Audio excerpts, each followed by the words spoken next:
15 of Stuart Little, Heading North. Stuart slept under the canoe that night. He awakened at 4 to find that the rain had stopped. The day would break clear.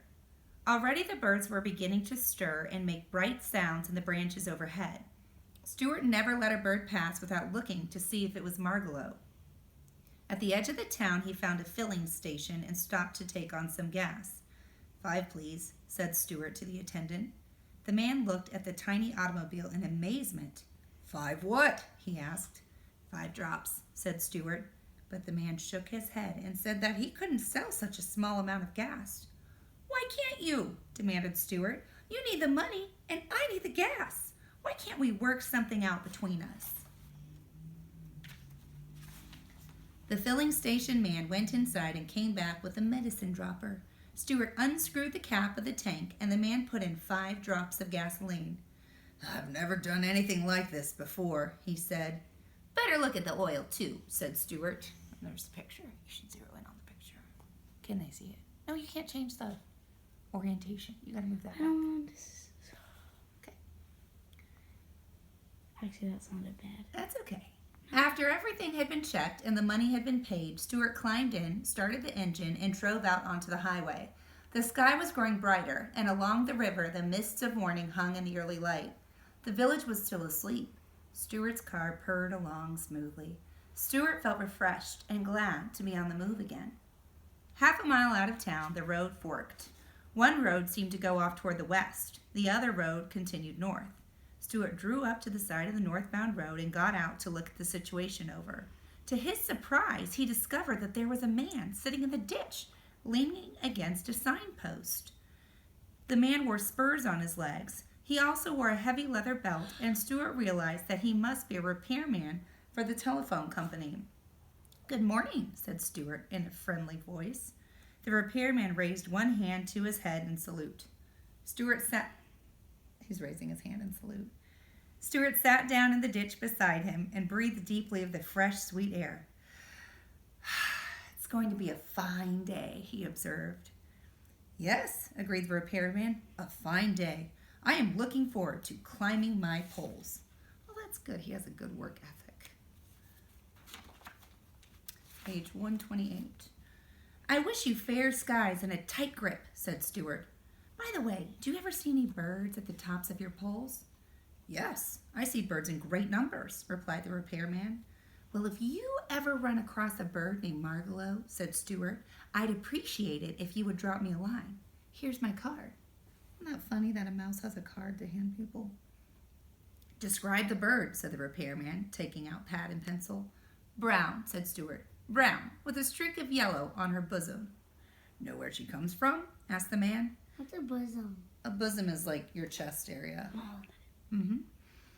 She comes from field once tall with wheat, from pastures deep in fern and thistle. She comes from vales of meadow sweet, and she loves to whistle.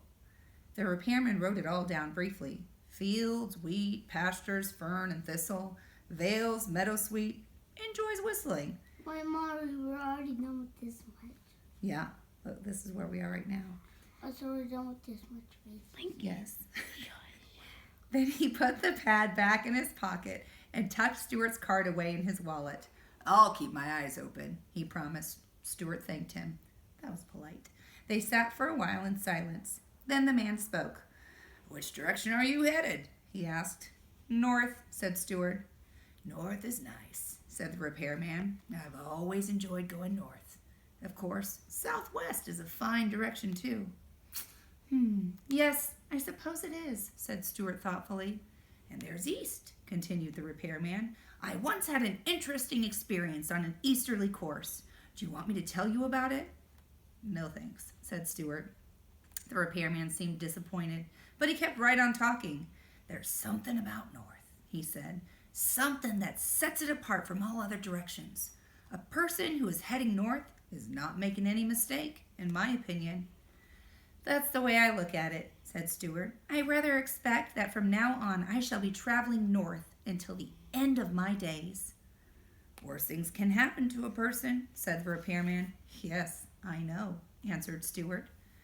Following a broken telephone line north, I have come upon some wonderful places, continued the repairman.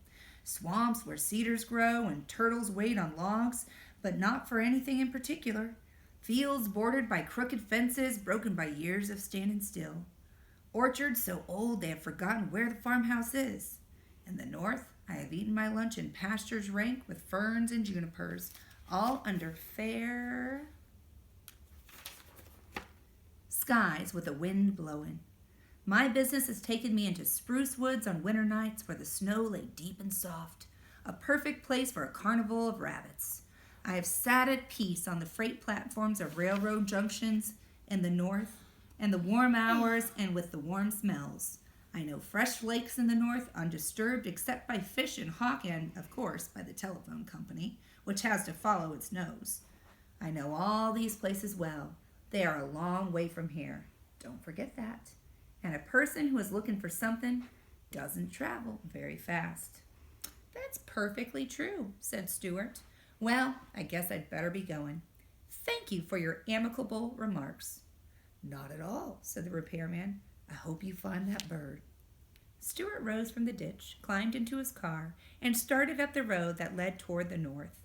The sun was just coming up over the hills on his right. As he peered ahead into the great land that stretched before him, the way seemed long, but the sky was bright, and he somehow felt he was headed in the right direction. The end. I'm Miss Walker. This is Lincoln.